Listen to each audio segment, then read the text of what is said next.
welcome to Petite Viva Crafts episode 39. I'm recording here today on March 29th, 2017.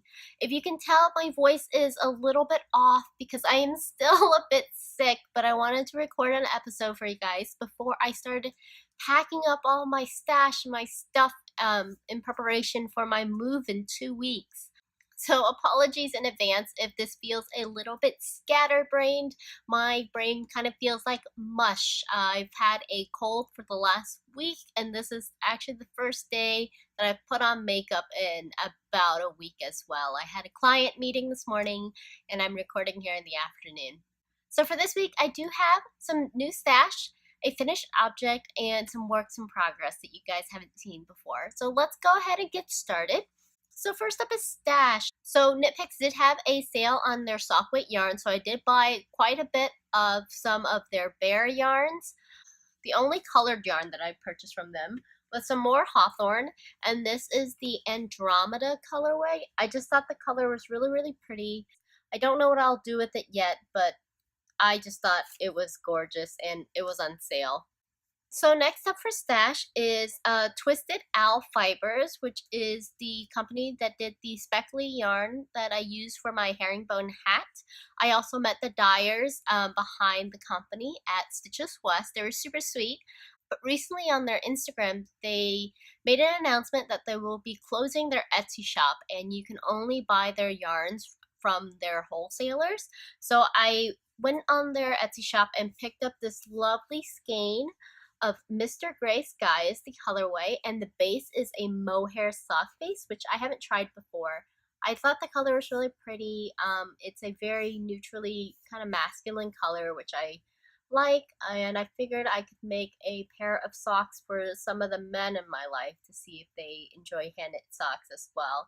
But yeah, nothing too crazy. I just purchased the one skein. It's unfortunate that their Etsy shop is closing, but luckily my local yarn shop, Wild Fiber, does stock her products. And then last but not least is the most exciting stash that I got. This was a mystery yarn club from Material Culture Fiber Arts, and you had an option of purchasing just the hand-dyed yarn or yarn and a bag. So every month she collaborates with a different bag maker, and for this month, here's the bag that I got. And this gorgeous bag is made by Jessa Joy Art and Craft on Instagram. And look how gorgeous, everything about this bag is so freaking gorgeous. The colors are just perfect. Like even down to like the zipper matching the teal from the flowers. I love this bag. Is super cute. I'm pretty excited about it. This is the first bag I've ever gotten from Jessa Joy. And they seem pretty well made. I like the shape of the bag. It's a smaller bag, so perfect for a pair of socks or something like that. But here is the yarn. These are all 20-gram mini skeins. Each of them are 92 yards. And look how gorgeous these colors are. They match perfectly with this bag too. Everything about this entire yarn club this month was so freaking perfect. Yeah, I just love the color palette of this set. I don't know what I'll do with these minis yet. I might split them up or I might put them all together in a project because they do just go together so well. The colorway that Trio named this is Hummingbird. This was the last month of the yarn club for this first quarter. I think she mentioned that she might do another one sometime in the summer. So I'll let you guys know when that happens in case you guys also want to join in on the yarn club. And then last but not least for my stash, I ordered a custom-made yarn skeiner from a guild member's husband a while back. He makes them on his free time. He's retired.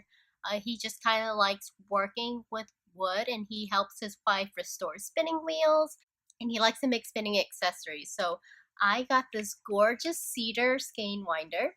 What's really cool about this skein winder is that you can adjust the pegs so that you get different size skeins. It's really well made, and I got to choose the wood that it's made out of. This one is made out of cedar, so it smells really nice, and he brushed everything with some linseed oil. And it's just gorgeous, well made, and I'm pretty excited to have a skein winder. I have discovered as I was trying to organize my stash that I have a ton of partial skeins laying all over the house, in baskets and project bags, etc. So it was really nice to get this skein winder. I rewound a bunch of those partial balls into small skeins so I can stack them a little bit easier to pack and everything. But that's it for my stash enhancements. Next up is finished objects. Since I've been sick, I did manage to get some knitting done. A few of the days I felt too woozy to even really knit, but I finished my ease pullover. So here it is, all done. I finished, when I left you guys, I had, I think, just finished the body of the sweater. I finished both of the sleeves. They are very long sleeves. I shortened the space between the decreases, but it's still a bit long. The sleeves still go down past my fingertips, even with the sleeve cuffed up. The design of the sweater is supposed to be pretty long and slouchy. In the model's photograph, the sleeves I think go down to about halfway down her hand with the sleeves cuffed up. So yeah, that was just the way the pattern was written. Also, I did another modification to the sweater. This sweater's, I knit the cowl neck on the sweater. You can see the neckband here. The cowl neck on this was only supposed to be about 4 inches tall before you added a turned and seamed hem. But I ended up deciding to knit this cowl 20 inches long. I pretty much, after I got to about 4 inches on this thing, I noticed that I had quite a bit of leftover yarn, so I figured why not go ahead and just knit a full-size cowl on top of a sweater. I don't know, I was a little bit feverish, but I really like the way it looks. I referenced Joji Locatelli's 3-color cashmere cowl as a length reference. I like the way that cowl looked, so I figured 20 inches was long enough so I can also wear it as a hood. And yeah, it looks pretty silly just sitting here like this, but once I put it on, it drapes really nicely. Here you can see the turned hem. So after I knit the 20 inches, I inserted the purl row and then knit another 5 rows on a smaller gauge needle and inserted a I-cord as the drawstring. It's a little warm here in LA today, but I'll put this on to show you guys. Yeah, as you can see, it's pretty loosey-goosey. The arms are a little bit big, but it is a sweatshirt, so it kind of comes with the territory. Fully extended, the sleeves cover my fingertips.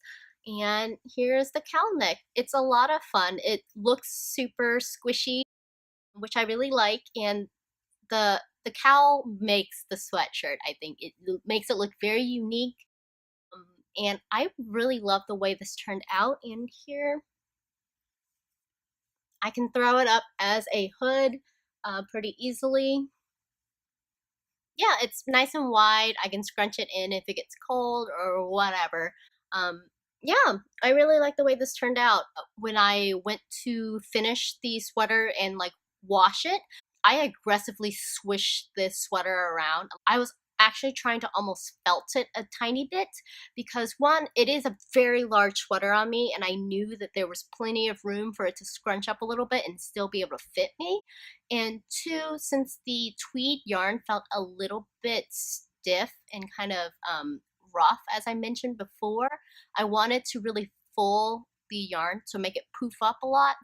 And with the aggressive swishing around with a little bit of wool wash, it kind of bonded the hand spun that I had to the tweed yarn and really opened up the fibers of the tweed yarn. So it is actually a lot squishier than it was when I was working with it straight from the ball. Like, this cowl is so squishy. I love it so much. And look how tall it is on my head. Whoop! Yeah, completely off screen. But yeah, I really like this sweater. I would highly recommend the pattern. It is pretty easy to follow, and I think that this is going to be a staple sweater of my wardrobe as I just lounge around the house. Alrighty, so that's my only finished object of the week. I did get some more work done on my Here Comes the Sun self-striping yarn socks. I finished the cuff of the second socks. I finally got back my yarn bowl. It's super cute. Unfortunately, the sheep idea that I had kind of didn't work out. As you can see, here is kind of where the sheep's head was, and the body. I think I had a little bit too much glaze on here, so it kind of just blended all together, unfortunately. But the bowl is still highly functional and very pretty.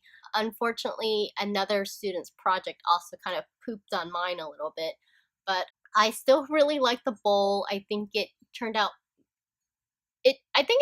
pretty well for my first attempt at a yarn bowl. The only thing that I would have changed a little bit is, if you can see here, this the part that I cut out, it kind of ended up sticking out a little bit, so the bowl isn't actually flush in its original shape. This little part kind of stuck out. But other than that, I'm pretty happy with the way this yarn bowl looks. I have a few more in the works currently, so we'll see how those go. So I made the next one a little bit taller than this one is, and hopefully they'll turn out pretty nicely as well. And then last but not least, I did start one more sweater. As I mentioned I mentioned this last week, I purchased some Shibui Knits Cima laceweight yarn in this natural color.